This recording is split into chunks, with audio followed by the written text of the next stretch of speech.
You're watching KPRC-2, Houston's home for news. Now it's hard to digest. Still pretty tough to swallow.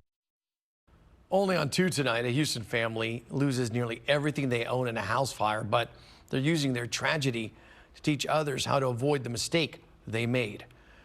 The Ogar family home in Alief caught on fire just 2 days before Thanksgiving. They're now spending this holiday season rebuilding from the ashes.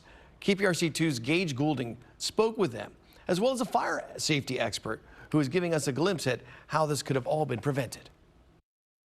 This time of year, we're usually checking off the holiday shopping list, but Carol Ogar and her son Fidel are checking the ashes of what used to be their home instead. We're just trying to scavenge what we can find. By the time Houston firefighters were called here, it was already too late. Their home engulfed in flames, the fire destroying nearly everything inside, but sparing Fidel's father. His ashes were right here in an urn. Yeah, the picture burned a little, but I'm gonna keep it. I'm gonna keep it.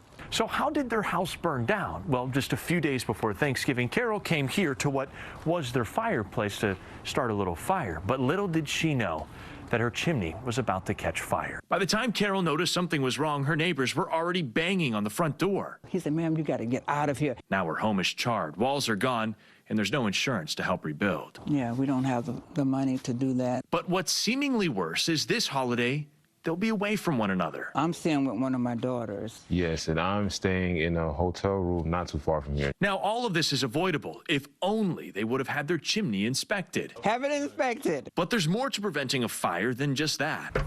So we dropped by my house to take a look at my fireplace to see, am I doing anything wrong whenever I light it? So I'd say the first thing is to make sure that everything is open and operational. Meet Captain Samantha Smith with the Community Volunteer Fire Department. I'm going to call you out on it, but we definitely don't want this right here when we're about to start a fireplace. So I'm going to go ahead and move it out of our way so we can be safe. She's a stickler for safety, pointing out 3 big things you need to check off your list before starting a fire. We don't want to have the tree or anything necessarily that's within 3 feet of a live fire source. There's also making sure your fire stays inside the fireplace. Using spark screens and keeping wood away is a good start. And finally, getting the fireplace checked prior to utilizing it every season. Look, I get it. These seem like no-brainers, but it's really easy to forget or just let it slip. So listen to the Ogars so you won't end up in their shoes. People should definitely get their chimneys inspected. In Alief, Gage Goulding, KPRC-2 News.